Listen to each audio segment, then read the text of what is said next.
Yang hari ini saya akan mencoba mendiskusikan tentang penyakit kronis. Jadi kita lihat dari aspek burden sama aspek pengendaliannya, beban penyakit dan pengendalian. Saya mungkin kuliah pakai bahasa Indonesia, kalau ada masalah silakan angkat tangan.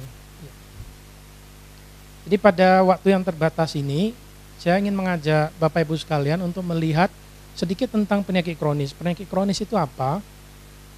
Dan seberapa besar beban sebenarnya di dunia yang sedang kita hadapi, dan juga apa faktor risiko penyakit kronis. Ini bukan sesuatu yang baru sekali karena kita sebenarnya sudah tahu banyak, tapi sayangnya belum banyak dilakukan tindakan-tindakan untuk mencegah faktor risiko. Yang lain, lingkungan pemukiman yang padat itu cenderung proses transmisi penularan tuberkulosis lebih mudah. Jadi juga misalnya sosial ekonomi yang buruk mempengaruhi kadar nutrisinya buruk, sehingga tubuhnya menjadi lebih rentan terhadap penyakit infeksi apapun, misalnya tuberkulosis. Jadi yang akan kita lihat ini adalah bukan penyebab, karena memang sayang sekali bahwa di bidang penyakit kronis, kita tidak terlalu banyak tahu tentang penyebab, karena penyebabnya multiple. Jadi sekarang kalau kita katakan diabetes, apa yang menyebabkan diabetes? Banyak sekali faktor yang bisa menyebabkan diabetes. Stroke, banyak sekali faktor yang menyebabkan stroke. Jadi yang kita tinjau di sini adalah faktor resiko, karena penyebabnya sendiri tidak terlalu jelas dan masih banyak yang belum diketahui. Lain halnya dengan Ebola. Ebola jelas yang menyebabkan Ebola ya apapun penyebabnya jelas. Tapi kalau untuk penyakit kronis kita mengenal konsep web of causation. Jadi penyebabnya itu semacam jaring laba-laba. Bapak Ibu kalau lihat jaring laba-laba itu koneksinya banyak sekali. Tidak beraktivitas menyebabkan obesitas. Obesitas bisa menyebabkan kadar gula naik. Diabetes bisa menyebabkan penyakit jantung menyebabkan stroke dan sebagainya. Jadi bisa satu arah, bisa dua arah. Bisa orang obesitas, malas aktivitas. Jadi arahnya terbalik. Sehingga Anda bisa melihat bahwa koneksinya itu sangat banyak sekali. Jadi yang akan kita lihat diskusikan pada siang hari ini yang dengan waktu yang terbatas adalah hanya pada faktor risiko. Kemudian saya akan melihat sedikit tentang kebijakan pengendalian penyakit kronis, terutama pada level lokal, level nasional dan level global ya, internasional. Dan mungkin disinggung sedikit, nanti kita bisa ninggung sedikit satu aspek tentang Jogja. Jadi kita masih begitu keluar gang, banyak anak-anak kecil. Nah, saya kira 30-40 tahun ke depan ini berubah. Kemudian transisi berikutnya, dengan adanya ekonomi transisi, ekonomi semakin membaik dibandingkan 50 tahun yang lalu. Ekonomi di dunia ini sangat-sangat jauh lebih baik dibandingkan dulu. Kemudian akibat ekonomi yang semakin baik, terjadilah transisi nutrisi. Kalau dulu tiap hari hanya makan nasi sama tempe, sekarang nasinya tetap ada, mungkin tambah besar, tapi tempenya ganti paha ayam misalnya. Nah, misalnya nasinya hilang, ganti jadi pizza misalnya. Jadi pola konsumsi makanan itu sudah berubah banyak. Kalau dulunya banyak orang mengkonsumsi sayur buah, sekarang sayur buah itu jarang dikonsumsi, malah mengkonsumsi yang kita sebut fast food. Jadi itu yang akhirnya memicu kegemukan di banyak belahan dunia. Saya kira Bapak Ibu mungkin tahu bangsa paling gemuk di dunia ini di mana?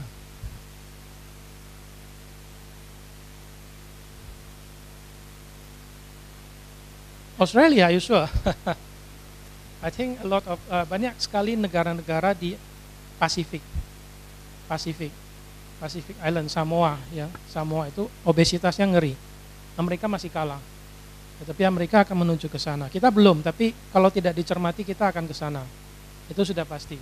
Jadi adanya keempat transisi ini akhirnya memicu transisi epidemiologi. Yang disebut transisi epidemiologi itu adalah perubahan pola penyakit yang diderita oleh masyarakat. Pak Donald, mungkin Bapak 30 tahun yang lalu praktek jadi dokter. Yang datang ke puskesmas pasien apa, Pak? Oh maaf, ya. Kalau Bapak cermati, 30 tahun yang lalu, tahun 80-an, yang datang ke puskesmas pasiennya apa? Orang tua, pegal-pegal otot ya Pak ya. Nah, kalau kita ke puskesmas melihat daftar registrasi penyakit utama yang itu adalah pegal otot. ya penyakit otot dan muskular tulang ya gitu ya. Tapi sekarang kalau kita lihat di puskesmas maupun di rumah sakit itu kecenderungannya itu adalah hipertensi paling tinggi. Hipertensi. Jadi sudah ada perubahan pola penyakit. Nah, kalau Bapak Ibu lihat survei kesehatan rumah tangga sampai tahun 95 itu masih dominasi penyebab kematian utama itu penyakit infeksi. Tapi begitu lewat tahun 95 penyakit jantung itu menjadi juara satu dalam hal pembunuh utama di Indonesia. Jadi ada suatu transisi yang kita sebut dengan transisi epidemiologi. Nah, itulah menjadi dasar pembicaraan kita pada hari ini, yaitu tentang penyakit kronis atau non-communicable diseases. Saya kira ini saya lewatkan transisi demografi, tadi sudah kita sebutkan. Gambar ini menunjukkan transisi demografi di mana fase awalnya itu angka kematian dan kelahiran masih tinggi. Ini fase primitif. Masih ada negara yang angka kematian dan kelahirannya masih tinggi nggak? Di dunia. Ya mungkin beberapa negara di Afrika yang agak terbelakang, mohon maaf, tapi dia masih pada posisi ini. Tapi sebagian besar negara angka kelahiran itu akan turun, didahului dengan penurunan tingkat kematian. Ini fase 2. Nah kalau angka ini sudah turun cukup rendah tingkat kematiannya, diikuti penurunan angka kelahiran, maka mereka masuk pada fase 3, dan sebagian besar negara maju seperti Swedia, Australia itu ada di fase keempat, di mana angka kelahirannya kecil sehingga tidak melihat banyak anak-anak di jalan, angka kematiannya juga kecil sehingga melihat banyak orang tua di jalan. Jadi mengapa tadi saya sebutkan di Swedia banyak sekali orang tua tapi tidak ada anak-anak, karena Swedia sudah ada di fase keempat, ini sudah fase yang matur dari konsep transisi demografi. Nah kalau dilihat struktur populasi dunia, inilah bentuk piramida populasi di negara yang berkembang. Ya, jadi basisnya di jumlah penduduk, aksis yang di sini adalah kelompok usia. Jadi kalau kita lihat di sini, perempuan di negara berkembang ada sebanyak mungkin 250 million ya, di sini million, di sini ada sekitar 300, dan ke atas semakin mengecil atau mengerucut menjadi bentuk piramid. Ini bentuk tipikal populasi di dunia, terutama di negara berkembang. Tapi kalau kita lihat negara maju, bentuknya seperti ini, tidak seperti piramid, malah lebih seperti batu nisan. Kita lihat basisnya itu kecil sekali, ada sedikit orang di sini, tapi di sini banyak orang tuanya. Ini tipe yang ada di negara maju seperti Swedia. Nah, Indonesia sekarang belum sampai situ, tapi suatu saat akan sampai bentuknya seperti ini. Gambar ini menunjukkan pola piramida penduduk di 4 negara berkembang. Kita bandingkan negara Cina, negara India, Indonesia, dan South Africa. Ini pada tahun 50. Jadi sekitar 60 tahun yang lalu bentuk piramida penduduknya seperti ini, hampir seperti piramid. Di mana basisnya besar, atapnya mengerucut. Artinya banyak anak kecil, sedikit orang tua. Ya, jadi mempersepsi ini sedikit orang tua di sini, sedikit orang tua di sini. Nah tapi pada tahun 2010 kalau Anda lihat ini, saya geser, ini 50, ini 2010, bentuknya itu basisnya sudah mengecil. Karena transisi fertilitas tadi, angka fertilitas turun, tidak banyak yang lahir, tapi juga angka kematian turun sehingga orang lahir hidupnya lebih lama. Kalau Anda bandingkan di China yang kotak ini ya di atas 70. Saya geser ke belakang, ini sebelum dan ini sesudah. Anda melihat itu sudah mulai melebar di bagian atas, artinya mulai banyak orang tua. Di Indonesia juga sama. Nah, tapi untuk didiskusikan yang menarik di sini adalah kalau Anda lihat di sini, ini bentuknya smooth, sangat halus di sini. Tapi kalau Anda lihat di China, ini ada lekukan di sini. Apa yang bisa menjelaskan? What can explain this phenomenon?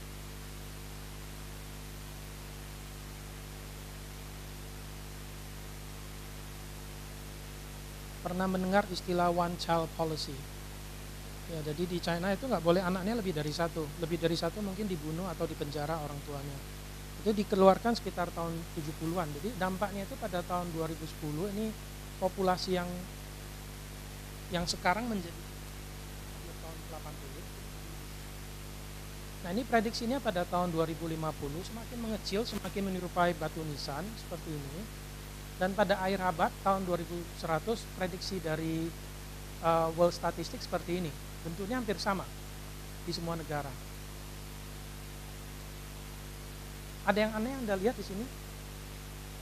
Kalau Anda bandingkan sebelah kiri itu laki-laki, kanan itu perempuan, Anda melihat di populasi dunia lebih banyak laki-laki atau perempuan? Perempuan ya, mungkin kalau Anda lihat keseluruhan 50-50 ya, 50-50. Tapi kalau Anda lihat hanya puncaknya, orang tua, lebih jelas banyak perempuan ya, karena memang kita tahu bahwa perempuan lebih survive, hidup lebih lama daripada laki-laki, sehingga jumlah laki-lakinya sudah mengecil, perempuannya masih lumayan banyak di sini. Nah, ini yang cukup menarik itu ya mungkin jomblangnya itu di sini di South Africa itu cukup besar penyempitannya. Garis ini menunjukkan median umur. Median itu maksudnya nilai tengah, dan garis ini ada di sekitar angka 45. Jadi pada akhir abad ini, tahun 2100, 50% penduduk di India akan berusia di atas 45, dan 50% lainnya berusia di bawah 45. Dan Anda lihat garis ini hampir sama tinggi di semua negara.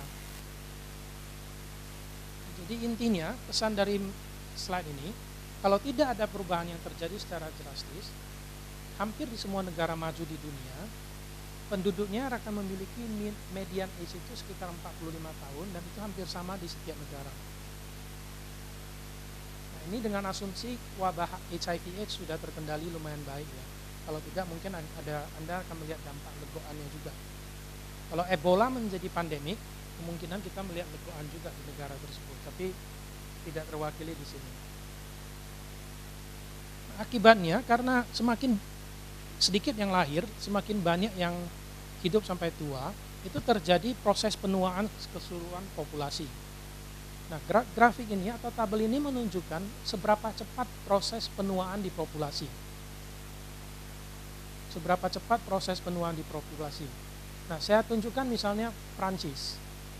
Prancis membutuhkan waktu 115 tahun, ini skalanya adalah tahun, untuk meningkatkan jumlah populasi 65 tahun ke atas dari 7% menjadi 14%. Paham maksud saya? Bisa diikuti ya Bapak Ibu. Jadi populasi 65 tahun ada 7%, prosesnya butuh 115 tahun supaya 7% itu meningkat menjadi 14%. Di Swedia butuh 85 tahun. Di semua negara berkembang mereka butuh di atas 50 tahun lebih kurang untuk mendabelkan atau melipat gandakan jumlah populasi tuanya. Lihat apa yang terjadi di Singapura. Singapura cuma butuh 19 tahun.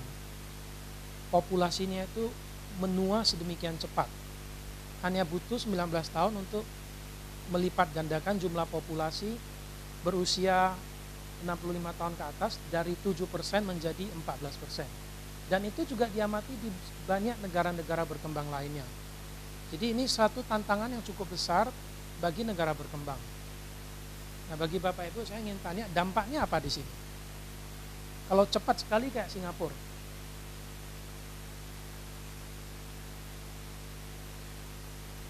Mungkin tadi kita memperkenalkan diri tapi belum semua, baru 2. Silakan nama dan apa minat, apa asal, silakan. Dampaknya apa bagi negara? Beban ekonomi. Orang tua kan kalau sudah pensiun perlu disupport ya. Mereka udah nggak bekerja, harus mensupport. Yang sering transit Jakarta siapa? Kok Jakarta? Singapura misalnya. Dari Melbourne lewat Singapura, lewat Bali. Nah, kalau kita lihat di Singapura, kita turun dari bandara, kita mau cari dorongan. Siapa yang mendorong dorongan tersebut? Orang tua ya, orang tua. Itu bisa orang tuanya teman saya, orang tuanya family saya misalnya. Mereka kerjanya itu sudah pensiun, tidak ada pekerjaan karena mungkin karena sudah tua tidak punya sertifikat yang bisa diterima. Akhirnya yang dikerjakan itu adalah mendorong troli di bandara. Sangat miris hati saya melihat. Sangat miris. Kalau kita ke kota, kita ke food court. Kalau di sini yang jualan di food court siapa? Anak muda. Yang bersihin meja siapa Bapak Ibu? Orang anak muda. Kalau Anda duduk di Singapura, yang jualan orang tua, yang bersihin meja, ngambil piring orang tua. Itu bisa tetangga kita, itu bisa teman kita, sama orang tua teman kita. Jadi sangat miris. Karena prosesnya itu terjadi cepat sekali, sehingga pemerintah tidak sempat menyiapkan infrastruktur. Bayangkan kalau di Indonesia penduduk tua meningkat sedrastis itu, di mana pada saat yang sama terjadi urbanisasi. Anak muda pindah ke kota semua, orang tua tinggal di desa, nggak ada pekerjaan. Syukur di Indonesia mungkin masih banyak sawah yang bisa digarap. Tapi kalau seperti Singapura, nggak ada sawah yang bisa ditanami karena satu kota itu urban semua. Apa yang bisa dikerjakan orang tua? Tidak ada kecuali pekerjaan kasar. Jadi ini suatu tantangan bagi banyak negara berkembang, terutama kalau prosesnya cepat sekali seperti ini. Mulai masuk ke penyakit kronis, jadi kalau kita melihat transisi demografi tadi, kematiannya tinggi, kelahirannya tinggi, kematiannya turun, kelahirannya masih tinggi, terus kelahirannya turun, kematiannya sudah rendah, dan saat ini sudah rendah dua-duanya. Nah, Anda kalau membaca berita misalnya di Sierra Leone misalnya ada wabah kelaparan, sekarang ada penyakit Ebola lagi. Jadi mereka posisi ini ada di sini, ada stage 1. Nah, di stage 2 negara-negara mengalami penurunan pandemik, jadi penyakit infeksi sudah mulai bisa dikendalikan. Nah, mungkin kalau kita ingat di Indonesia mungkin tahun 50-an kalau membaca sejarah kesehatan masyarakat Indonesia, penyebab kematian utama di tahun 50-an apa di Indonesia waktu zaman perang-perang? Infeksi misalnya diare, TBC, mungkin ya Pak ya, TBC, diare, pneumonia, kolera, ya mungkin masih ya, mungkin ya kita cek kembali, tapi sekarang sudah tidak ada. Nah, pada fase 2 ini penyakit infeksi itu turun, sehingga orang menjadi semakin tua, kematiannya turun, kelahirannya turun, muncullah fase ketiga yang kita sebut fase penyakit kronis. Kita kalau hidup semakin tua, semakin senang ya Bapak Ibu. Tapi sisi koin yang lain, hidup semakin tua, kita terpapar semakin banyak. Chronic disease ada konsep paparan penyakit. Kalau orang hidup semakin tua, terpapar dengan semua faktor yang ada di lingkungan kita semakin banyak. Kalau katakanlah ada radiasi ozon di sini. Kita kalau hidup semakin tua berarti ya sepanjang itulah kita terpapar. Katakanlah seperti itu. Asap rokok di sekeliling jalan misalnya. Itu semakin banyak kita terpapar contohnya. Jadi muncullah penyakit-penyakit kronis itu pada fase 3. Nah, pada fase 4 penyakit kronisnya tetap ada, tapi negara mengalami emerging disease, bisa re-emerging atau newly emerging. Re-emerging misalnya polio yang sudah berhasil dikendalikan, ternyata muncul lagi di beberapa negara. Campak yang sudah berhasil dikendalikan, muncul lagi di beberapa negara. Saya agak lupa, beberapa minggu yang lalu di CNN ada memberitakan di Tokyo, di Jepang, mereka sudah tidak ada wabah dengue. Dengue fever itu sudah dieliminasi puluhan tahun, tiba-tiba muncul lagi. Nah, itu yang kita sebut dengan re-emerging. Ataupun penyakit-penyakit yang newly emerging, jadi penyakit-penyakit baru yang dulunya nggak ada. Nah, contoh yang paling dekat itu penyakit SARS tahun 2003. Itu dulu nggak ada SARS, dulu penyakitnya lain-lain, tapi sekarang muncul virus itu, bermutasi, muncul sebagai penyakit baru. Jadi yang terjadi adalah penyakit menular itu akan turun. Seperti di Indonesia, dulu tinggi, sekarang turun. Nah, di sisi lain pada saat penyakit menular turun, penyakit tidak menular atau non-communicable disease atau chronic disease itu naik. Jadi ini saya menyederhanakan grafiknya dalam bentuk seperti ini. Oke, dari tadi saya bicara terus tentang penyakit kronis. Sebenarnya yang saya maksud itu apa sih penyakit kronis? Mungkin dari Mas Rino memperkenalkan diri sebentar, terus kalau bersedia menjawab. Terima kasih, bagus sekali. Penyakit kronis adalah penyakit yang tidak disebabkan oleh agen infeksius. Setuju? Dulu mungkin iya, tapi sekarang ternyata tidak. Anda pernah mendengar kata hepatitis? Hepatitis bisa menyebabkan serosis, lama-lama menjadi CA, kanker. Jadi kanker hepar. Jadi mulai sekarang sudah banyak penemuan bahwa sebenarnya ada basis infeksi untuk penyakit kronis. Penyakit kronis bisa disebabkan oleh infeksi juga.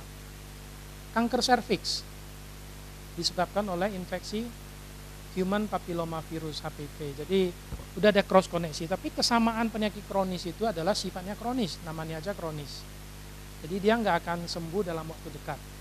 Bayangkan penderita stroke, kalau kena stroke ya stroke seterusnya. mungkin susah sembuh. Kalau tidak meninggal, stroke dengan disabilitas, penderita kanker bisa disembuhkan nggak? Mungkin tergantung stage ya. Kalau ketemunya kankernya fase akhir mungkin sudah susah. Tapi kalau ketemunya fase awal mungkin bisa.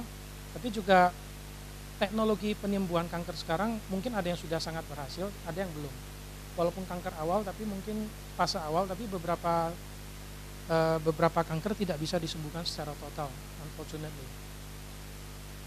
Jadi kalau kita lihat yang saya masukkan penyakit kronis itu sebenarnya tidak termasuk TBC. TBC itu kronis ya, tapi bukan, maksud saya itu bukan HIV. HIV juga kronis, tapi itu yang tidak saya masukkan.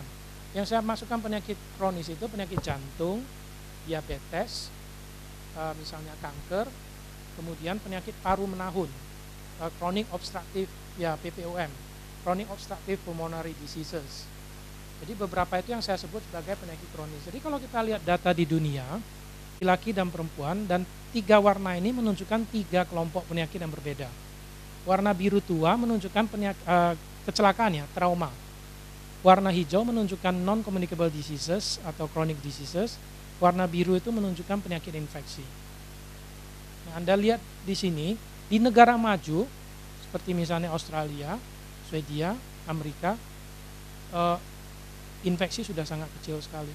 Hampir tidak kelihatan. Banyak juga kematian karena kecelakaan, tapi banyak sekali kematian karena penyakit jantung dan kanker misalnya. Tapi kalau Anda lihat di Afrika, ini di ekstrim yang lain, infeksinya tinggi sekali. Kematian karena infeksi tinggi sekali, juga mereka tidak terlepas dari penyakit kronis. Jadi tidak benar kalau untuk Afrika silakan fokus penyakit infeksi dulu, penyakit kronis nanti nunggu 1 abad kemudian, itu sama sekali tidak benar.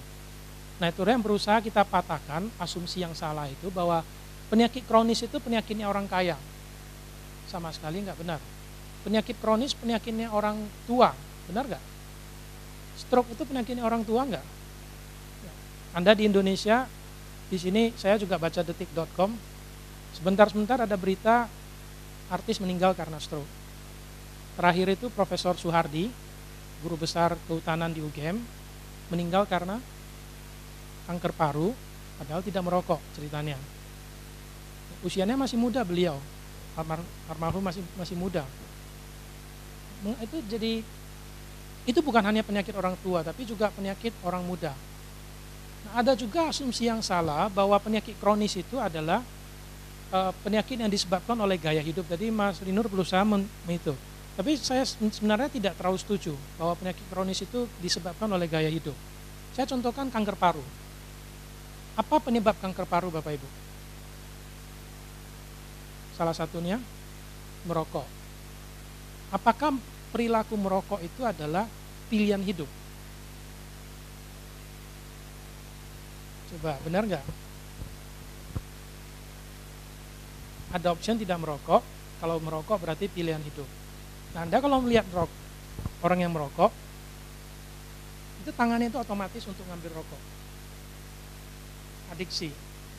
Ya kalau sudah adiksi itu bukan pilihan hidup lagi, karena dikendalikan oleh otak untuk mengambil rokok dan menghisap rokok.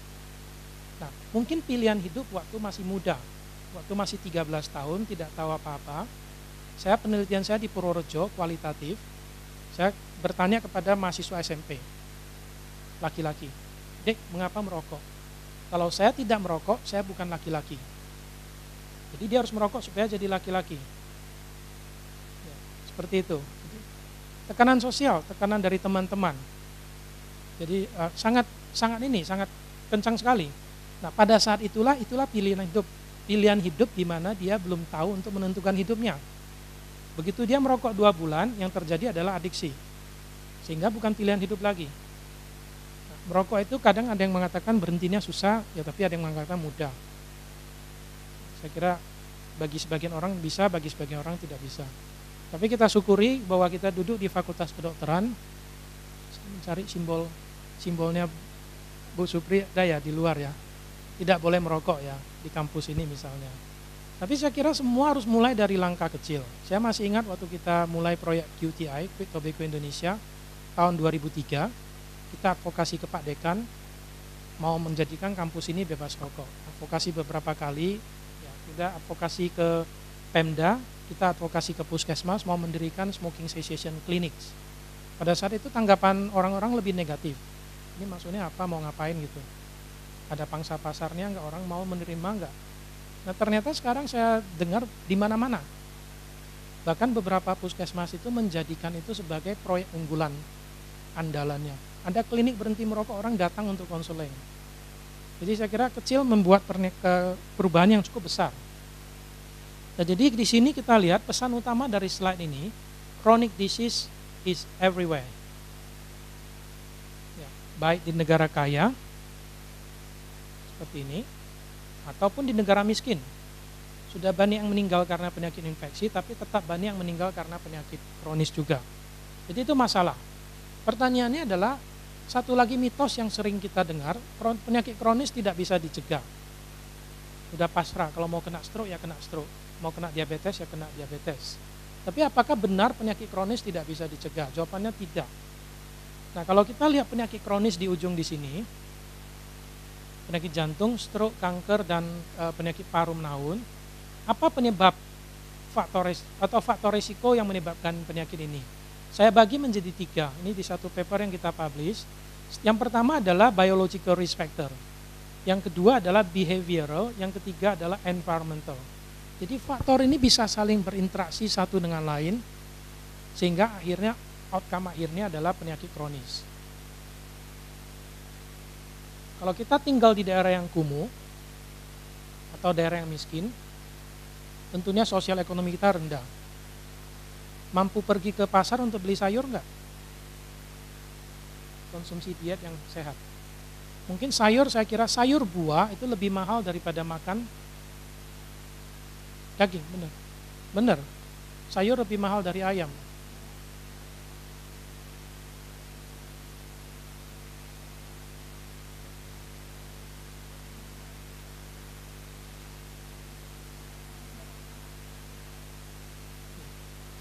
Seperti itu di Australia.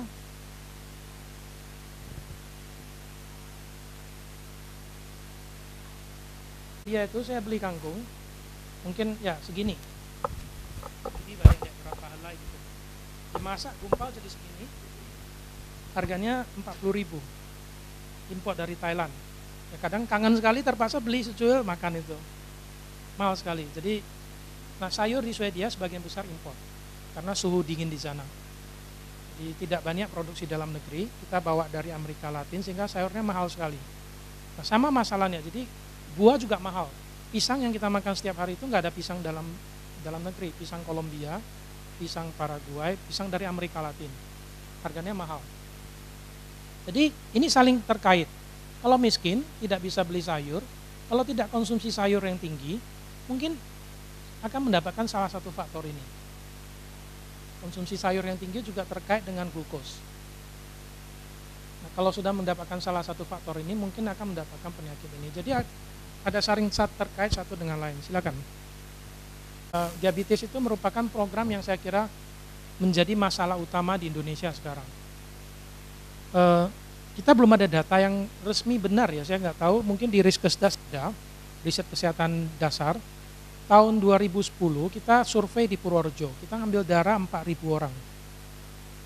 Kita periksa dengan mesin yang otomatis, HemoQ, kayak mesin AccuCheck sekarang yang banyak digunakan di apotek. Ternyata hasilnya itu 17% penduduk Purworejo diabetes. Kita kaget, ini nggak tahu hasilnya benar atau tidak, tinggi sekali. Prevalensi dunia itu sekitar 5%. Kita ada 17%. Sampai sekarang kita masih meragukan ini benar atau tidak, atau alatnya rusak atau apa. Tapi mungkin aja itu tinggi seperti itu kalau kita bayangkan. Anda kalau sarapan pagi, minum teh, mungkin 1 gelas teh, 1 sendok gula. Mungkin tidak banyak. Kalau orang tua seperti itu enggak? Es teh misalnya, atau teh manis, teh hangat manis. Kalau orang Jogja mungkin suka manis, jadi saya kira mungkin itu benar sebenarnya 17%, tapi kita masih agak ragu.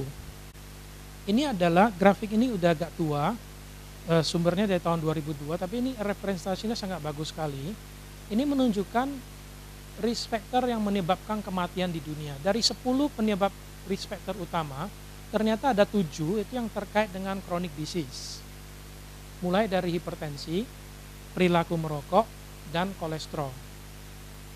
Ya, jadi hipertensi itu yang menjadi permasalahan yang sangat utama. Nah, karena permasalahan hipertensi itu sering disebut sebagai silent killer. Jadi kita nggak tahu kita punya hipertensi, tahu-tahu kena stroke. Sehingga mungkin kalau udah berusia rajin-rajin mengecek tensi. Karena itu perlu. Nah, kalau kita fokus hanya pada hipertensi, ternyata hipertensi itu bukan hanya masalah negara kaya, warna biru. Biru itu adalah negara yang ekonominya lebih maju, Eropa, Amerika, Australia.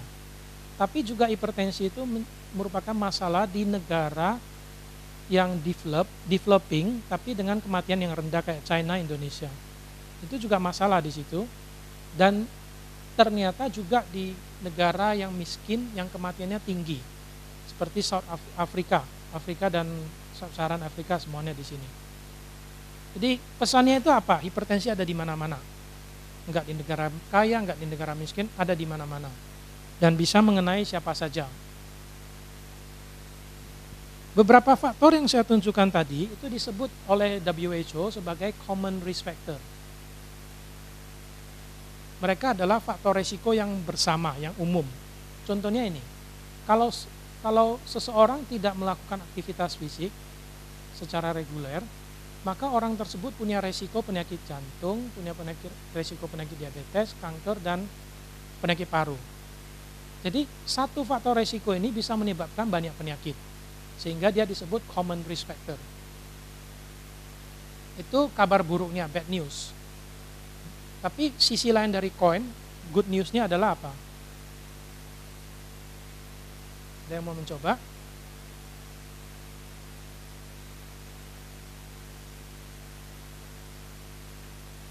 Good news-nya. Kalau bad news-nya kalau misalnya kalau obes bisa kena ABCD. Tapi good news-nya apa? Kalau cuma dibalik. Bukan. Mas Reno. Mengendalikan ini resikonya agak rendah. Nah, sehingga itu yang menjadi titik utama untuk prevention untuk chronic disease. Promote lifestyle behavior, then you can prevent a lot of chronic diseases. Not only, if you quit smoking, you don't prevent only lung cancer, but you also prevent diabetes, stroke, and all other diseases. That's the good news. Jadi itu kabar yang baik. Ya, itu yang perlu kita sampaikan ke rekan-rekan kita semua. Berhenti merokok itu tidak cuma mencegah kanker paru, tapi juga mencegah diabetes, mencegah kanker, mencegah penyakit paru lainnya. Nah, saya akan menjalankan beberapa slide agak lama, tapi saya lihat lucu-lucu ini. Ini slide-nya sudah cukup lama, datanya sudah cukup lama, awal 90-an, tapi saya kira masih relevan. Sekarang di Amerika udah lebih dari 50%. Jadi ini prevalensi obesitas di negara macam-macam. Saya lihat gambarnya lucu, saya tampilkan saja. Walaupun datanya sudah agak lama. Nah, kalau kita lihat, saya ke Amerika itu tahun 2003, habis seminar, hari Minggu, keluar mau cari makan, tidak ada toko-toko yang buka sekeliling. Tapi saya ketemu KFC, Kentucky Fried Chicken. Saya mau masuk itu ada orang minta-minta di depan, pengemis minta uang. Terus saya masuk, saya udah lapar sekali, saya masuk ke dalam, saya mau pesan Kentucky Fried Chicken. Saya kaget sekali begitu masuk dalam, melihat yang bekerja. Siapa yang bekerja di dalam? Bukan Kolonel Sanders ya. Bukan orang Indonesia. Mohon maaf, orang suku hitam. Black people. Semua dari mereka pintar-pintarnya. Semua. 3 atau 4 orang yang servis di sana, pinggangnya segini. Orangnya hitam. Dan lebih kaget lagi, saya lagi pesan makanan, orang yang minta-minta di luar masuk berdiri samping saya pesan makanan yang sama. Saya ingat sekali, Saya bawa brosurnya pulang, tapi selalu saya simpan. Saya kalau kemana-mana saya coba ambil brosur-brosur. Pada saat itu Kentucky itu $3. Terus hari berikutnya kita makan makanan yang lebih sehat, vegetable food from Chinese restaurant, itu harganya $7,5. Kita bisa membayangkan politik harga di sini. Harganya murah. Dan sekarang coba kalau Anda lihat di KFC, tidak usah jauh-jauh. KFC yang di pojok Mirota. Siapa yang makan di sana? Semua mahasiswa ya. Anda pernah lihat mobil-mobil mewah seperti Anda lihat di resto-resto lain nggak? Coba nanti kalau Anda tidak percaya, amati beberapa kali jalan di KFC itu, lihat siapa yang makan, lihat mobil yang parkir di sana. Saya kira sudah berkurang. Mungkin 10 tahun yang lalu itu orang yang kaya yang bisa makan. Sekarang harganya murah. Banyak yang makan di sana, tapi yang orang kaya pindah kemana? Nah, sekarang mungkin banyak dipromosikan makanan sehat mungkin ya. Tapi harganya kan jauh lebih tinggi. Anda begitu masuk sana mungkin bayarnya 4 kali lipat. Nah, itu pola itu akan kita lihat terus. Nah, itu akan semakin parah. Jadi yang akan pindah ke KFC, sebentar lagi McDonald juga sama. McDonald sekarang levelnya masih lebih tinggi saya lihat. Kelasnya masih lebih tinggi dari KFC. Udah beda sekali KFC 10 tahun lalu sama KFC sekarang. Jauh beda. Anda amati kondisi sosialnya. Nah, permasalahan di Indonesia, terutama saya lihat di Jogja, bukan KFC, tapi QFC. Belum tahu ya? Olive chicken, Jogja fried chicken, Popeye, terus Popeye mungkin masih branded ya. Yang tidak branded, yang di pinggir jalan. Anda pernah melihat tahu Kentucky? Saya pernah makan juga, enak sekali. Nah, itu murah nggak? Itu yang kita takutkan. KFC sendiri mungkin masih tidak terlalu takut karena mereka ada kontrol, ada regulasi. Kalau ketat di Indonesia ya, kalau di luar pasti ketat. Anda kalau beli KFC di luar, minyaknya beda dengan KFC di Indonesia. Karena regulasi di sana ketat. Nah, apalagi yang namanya QFC, saya tidak menjelekkan ini ya. Bisa lihat, ada kontrol nggak dari pemerintah? Sehingga mungkin menggoreng ayam mungkin pakai 10 kali misalnya. Ayamnya jadi warnanya cantik gitu. Nah, itu ya, kita susun negara ASEAN ini, kita sort berdasarkan gross domestic product. Artinya Brunei itu paling kaya, Myanmar, Laos, Kambodia itu paling miskin berdasarkan indeks ekonominya. Ya, dari paling kaya ke paling miskin. Kemudian kita cari prevalensi obesitasnya. Anda lihat suatu tren, semakin kaya semakin obes atau semakin kaya semakin kurus? Tidak terlalu jelas kalau menurut saya. Memang di Brunei agak jelas, Brunei tinggi. Tapi Anda lihat di Laos itu seperti ini seperti ini, saya antara percaya sama tidak. Is this correct? But this was the best available data from WHO.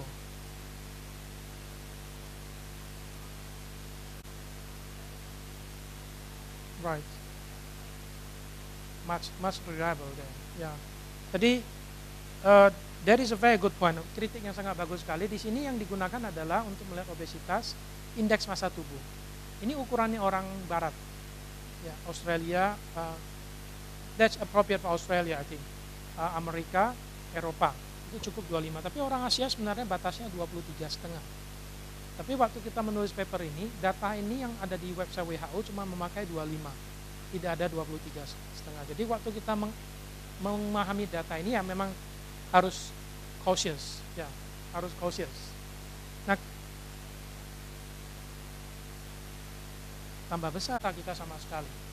Kalau ditanya berapa prevalensi hipertensi di Jogja, mungkin kalau nggak lihat Riskesdas, kalau nggak ada Riskesdas nggak ada data itu. Siapa yang meneliti se-Jogja? Nggak ada. Jadi susah seperti itu. Ya, jadi hospital base, puskesmas base itu validitasnya diragukan. Ya. Nah, kemudian kita lihat ini ternyata perempuan lebih gemuk daripada di laki-laki di semua negara, konsisten. unfortunately. Nah ini tadi pagi kita sebut sebagai disparitas ya Pak ya. Jadi ada inequality antara men and women untuk prevalence obese. Nah kita taruh lagi di sini prevalensi diabetes, the best available data. Nah ini jelas ada tren yang sangat jelas sekali. Semakin miskin kecil, semakin kaya besar. Jadi sosioekonomi itu juga menentukan kejadian diabetes. Ya.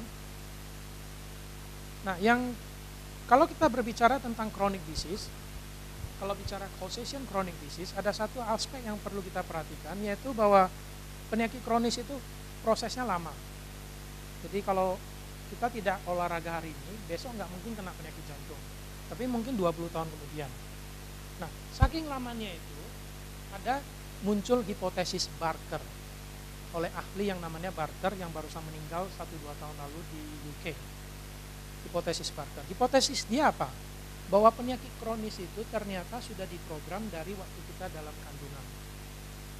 Jadi tidak diprogram waktu kita keluar, tapi dari dalam kandungan. Sehingga mengapa sangat penting untuk menjaga nutrisi ibu hamil. Karena sudah banyak dibuktikan bayi-bayi yang lahir dengan berat badan rendah itu resiko diabetes jauh lebih tinggi, resiko kardiovaskular itu jauh lebih tinggi. Ya, jadi itu yang satu hal yang perlu kita cermati juga. Sudah nonton film ini? Dokumentari. Ya, silakan nonton nanti saya Super Size Me. Jadi dia, Belinda mau mencoba in brief, can you tell what it is about?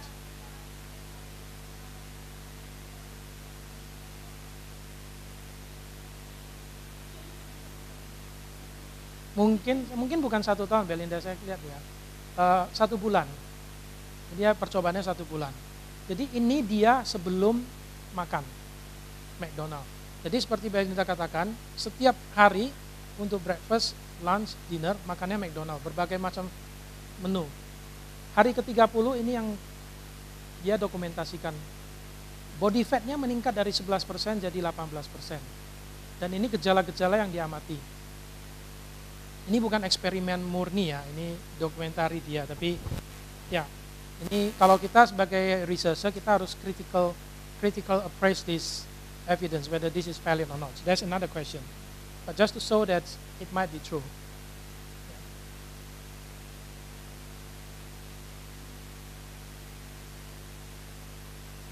Nah, terus ini juga, waktu saya kecil, waktu Pak Soe suka Coca-Cola nggak Pak?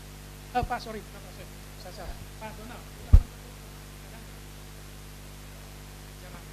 Tapi Pak, dulu waktu masih sekolah Pak, botol Coca-Cola yang mana Pak?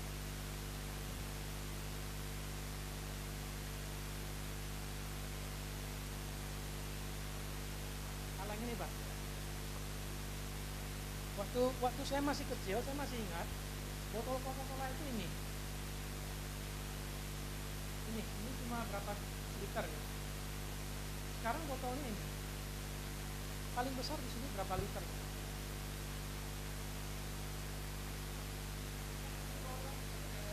1,5. Harusnya saya bawa dari Swedia ada 2 liter. Botolnya 2 liter. Di Australia berapa? Sekarang promosikan semakin besar. Dan kalau Anda makan di McDonald kan beli 1 dapat 1, beli ini jumbo size itu jadi besar. Itu saya kira masalah. Nah, masalahnya itu bukan cuma itu, tapi ini.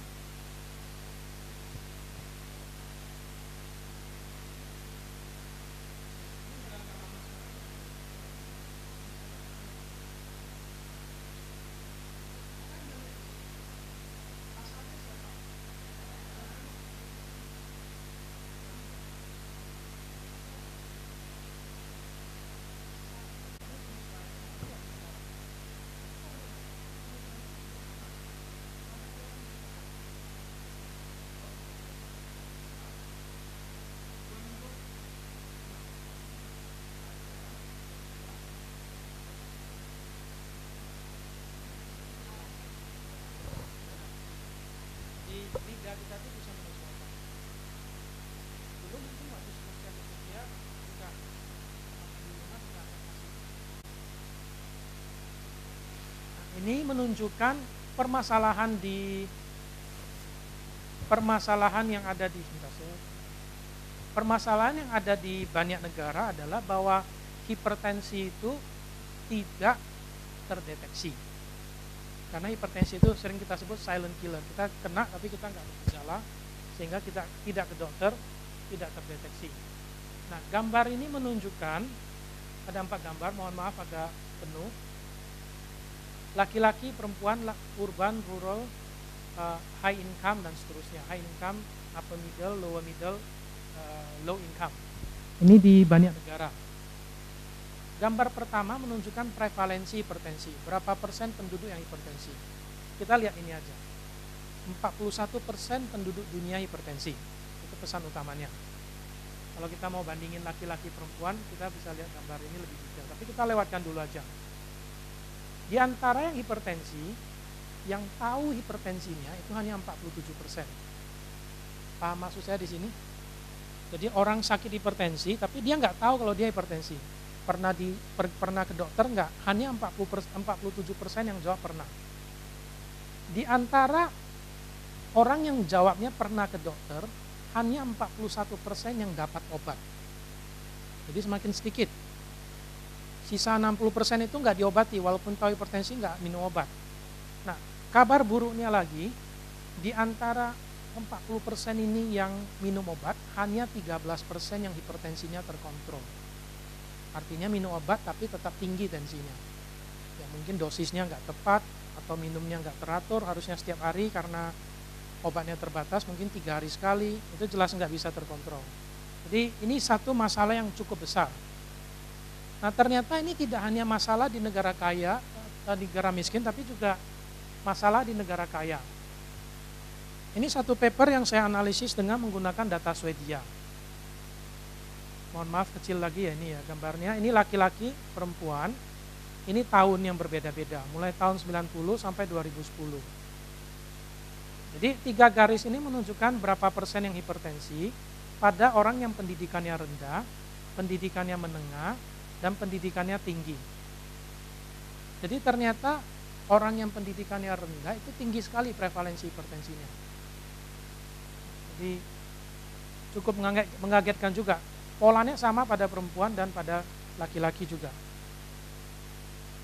Nah, gambar ini menunjukkan di antara mereka yang tahu hipertensi, berapa yang diobati, hampir sama seperti tadi. Ternyata di antara mereka yang tahu hipertensi, hanya sedikit yang diobati. Kalau Anda lihat di sini, ini sampai 30% saja. Jadi hanya 30% dari yang maksimal ya, 30% yang tahu hipertensi diobati. Sisanya nggak diobati. Itu satu masalah. Yang terakhir adalah yang diobati yang terkontrol. Ini cukup tinggi di Swedia, sampai 70%. Jadi saya kira ini masalah, terutama di negara kita. Kalau kita lakukan survei, angkanya saya yakin akan lebih buruk dari ini, banyak yang tidak terdeteksi.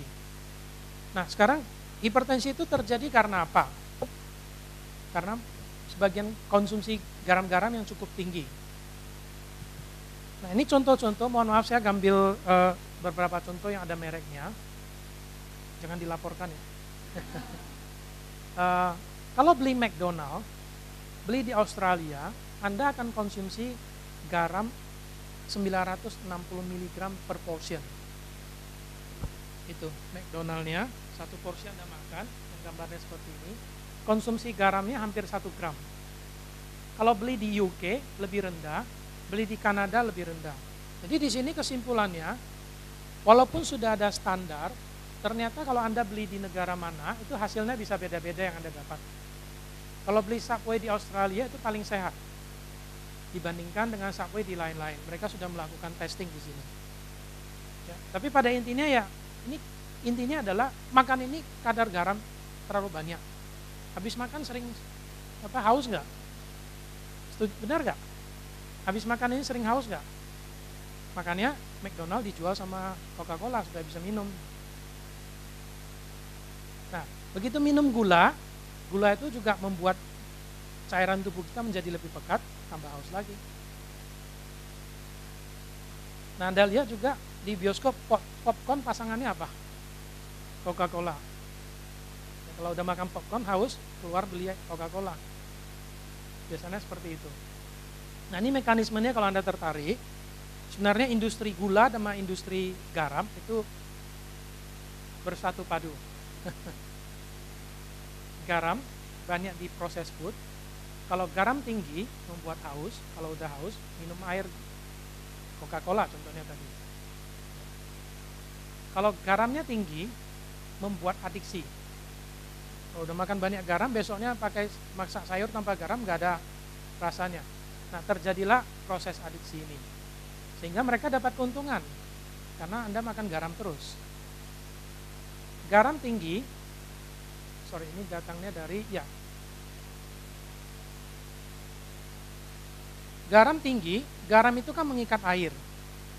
Kalau Anda beli daging yang dikonservasi dengan garam, misalnya dagingnya 1 kilo, kalau Anda press airnya keluar, dagingnya nggak 1 kilo. Karena garam itu mengikat air, sehingga menjadikan dagingnya menjadi lebih berat, tapi dia tanpa biaya.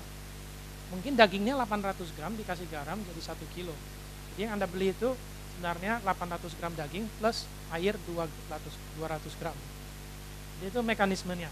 Sehingga ada keuntungan lagi. Ini dari satu paper yang dipublish. Silakan kalau mau baca detailnya. Nah sekarang saya bergeser ke yang terakhir. Saya kira nanti saya akan selesai 2:30. Terakhir saya taruh di terakhir adalah merokok. Merokok itu saya kira masalah yang mungkin sangat sensitif bagi sebagian orang, tapi mau tidak mau kita akui ada di mana-mana di sekeliling kita. Indonesia itu merupakan salah satu konsumen pengguna rokok yang terbanyak di dunia. 10 negara di dunia ini memiliki 67% perokok di dunia. Jadi 67% perokok di dunia tinggal di 10 negara ini. Indonesia juara 3 di sini, banyak sekali perokok kita. Di China juara 1 karena populasinya banyak. Ya, prevalensinya kalau kita lihat hampir sama, sekitar 60%. Tapi karena jumlah penduduk mereka banyak, sehingga perokoknya banyak sekali. Nah,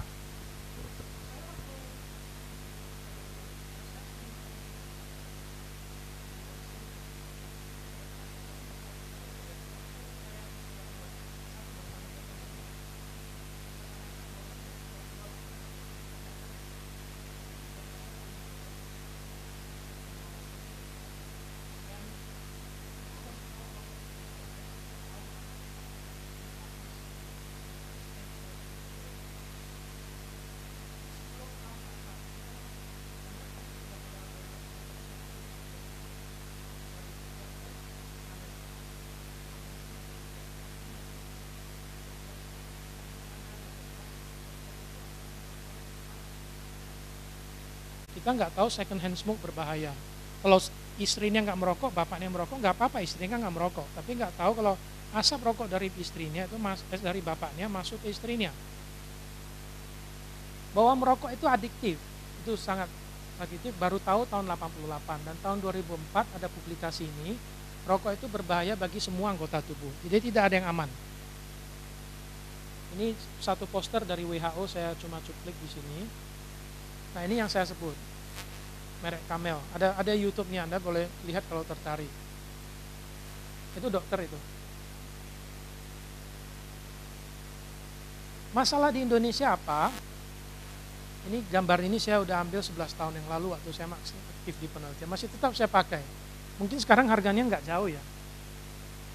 Belasan ribu. 11.000 ya. Ya ini sudah agak out of date, tapi saya kira masih relevan. Sama.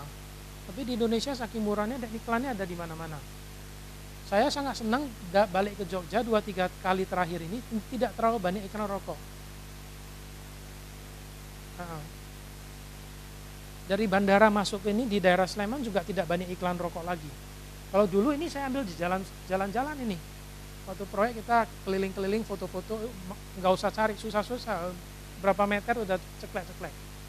Nah, ini yang menyebabkan banyak laki-laki merokok. Tapi budaya Indonesia, perempuan itu tidak merokok. Ya, tahun 2005 saya melakukan penelitian kualitatif di anak SMP di Purworejo. Saya tanya, kalau Anda melihat perempuan merokok, bagaimana? ke anak-anak ya. Terus mohon maaf, dibilang itu bukan perempuan baik-baik. Terus hanya nenek-nenek yang merokok, karena nenek-nenek itu kadang ya nyusur sama ada yang merokok di Purworejo. Tapi sekarang saya lihat enggak. Anda bilang sendiri tadi banyak ya. Nah itu gara-gara ini kontribusi iklan ini, iklan seperti ini. Ya, iklan ini sangat pintar untuk menyasar perempuan. Jadi misalnya di sini, start all over again today.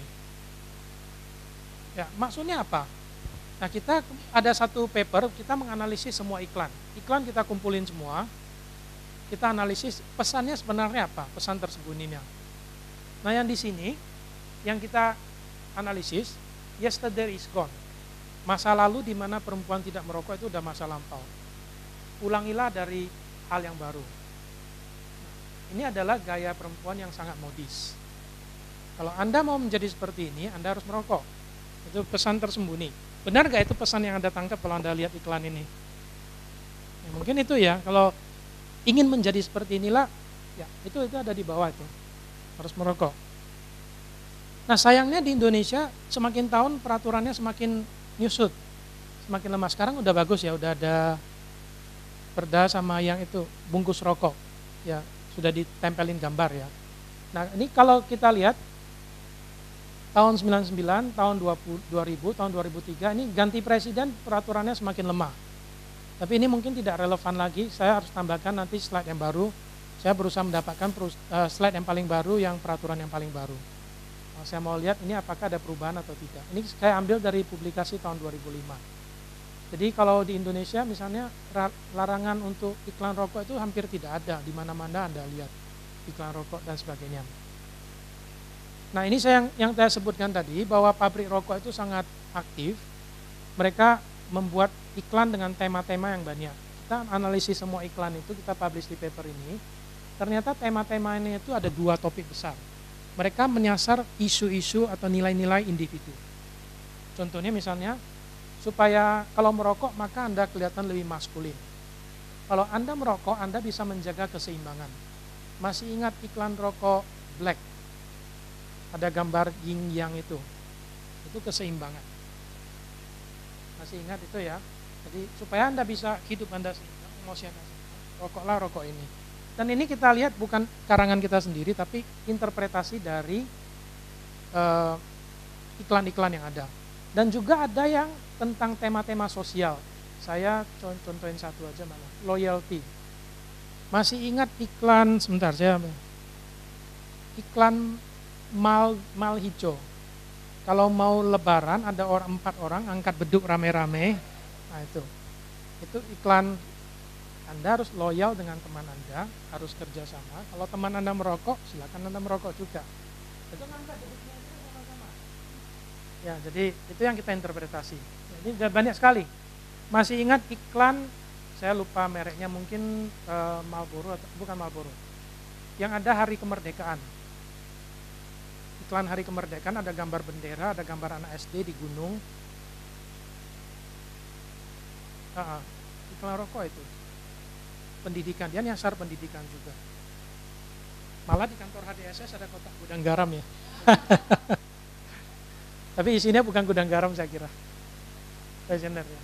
Nah sekarang saya mau akhiri 1-2 slide lagi. Dampaknya apa kalau kita tidak beraksi sekarang? Yang ada adalah kerugian. Kalau kita tidak menyadari bahwa itu masalah di depan mata, saya sangat senang sekali HDSS ini ada survei di lapangan ini, fokusnya lebih banyak ke chronic disease. Jadi harapannya kita memang belum banyak di siklus ini, tapi siklus depan kita harapkan banyak. Supaya datanya itu ada, kita feedbackkan ke pemerintah Sleman. Jadi yang ada itu kerugian di kita, negara akan rugi. Karena kalau orang sakit stroke misalnya, sakit kanker, itu pengobatannya mahal sekali. Jauh lebih mahal dari uang yang dibutuhkan untuk berhenti merokok. Kalau saya tawarkan seorang pasien 2 opsi. Pak, bayar untuk berhenti merokok, klinik berhenti merokok, atau bayar untuk obat kanker. Pilih mana? Jelas berhenti merokok. Karena kemoterapi itu mahal sekali. Rehabilitasi stroke mahal sekali. Dan kalau yang sakit satu, yang menderita keluarga. Seperti itu. Nah, saya kira dua slide terakhir ya, ini slide ini.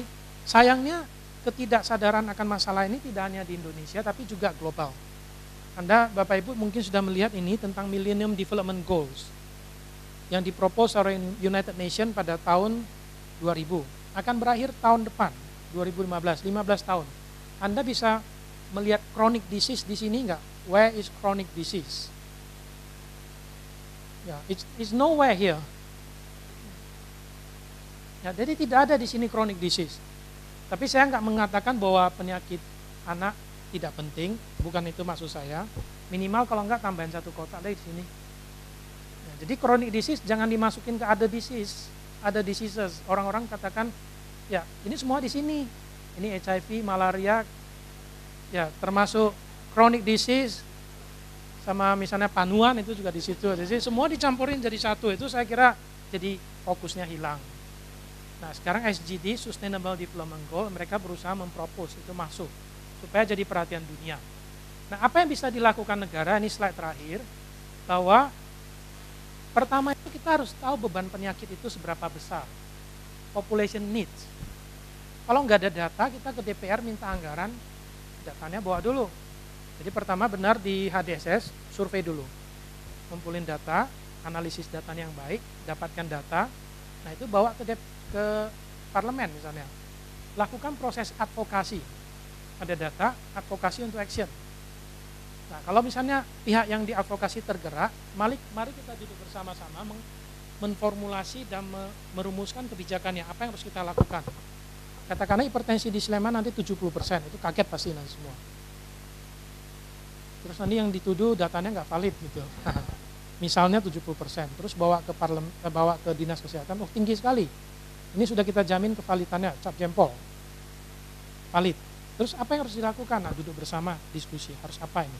Jadi formulate action, bikin kebijakan, nah next step-nya itu harus identifikasi bagaimana implementasinya. Kalau udah kebijakan, harus diidentifikasi implementasinya apa. Nah implementasi itu bisa intervention untuk individu atau kebijakan nasional. Nah kebijakan nasional untuk merokok yang pada saat ini dilakukan adalah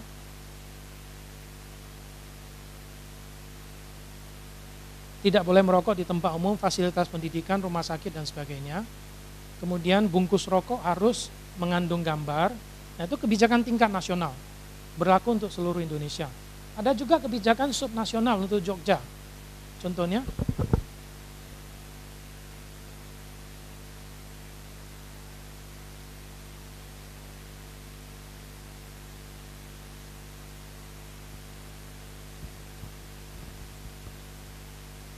jadi ada peraturan gubernur, ada level subnasional. Tapi juga ada intervensi untuk individu. Nah itu yang kita kembangkan dulu di QTI. Itu boleh, itu lingkungan mungkin bukan individu tapi desa, community desa. Banyak sekali RW bebas rokok. Sudah 35 sekarang.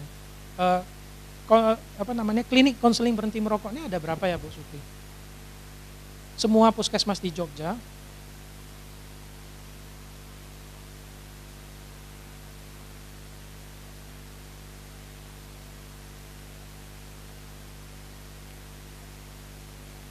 Terbatas, mana yang menjadi prioritas itu yang harus didiskusikan dengan stakeholders. Ada pertanyaan Bapak Ibu? Silakan.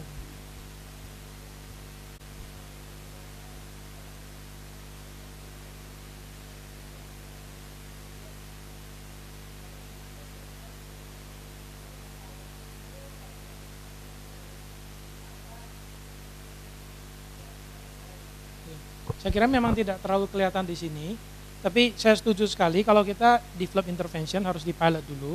Mungkin itu jadi tugas researcher, karena mungkin pemerintah tidak terlalu tertarik untuk pilot test seperti itu. Tapi banyak sekali intervensi yang sudah terbukti.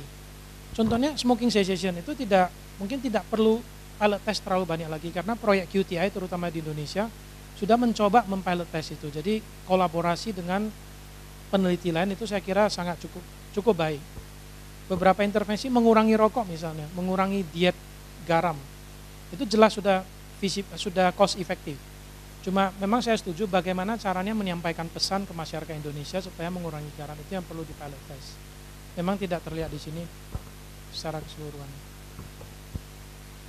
Oke, ada pertanyaan lain? Kalau tidak ada, mungkin saya cukupkan sekian. Terima kasih sekali atas interaksi dan diskusinya, saya kira cukup menarik. Mudah-mudahan menjadikan sedikit inspirasi Bapak nanti akan ganti penelitian jadi chronic disease, Pak. Tapi chronic disease diabetes mellitus pada ibu hamil. Nah, jadi tetap ada ibunya. Misalnya penyakit jantung pada pengguna KB misalnya. Jadi tetap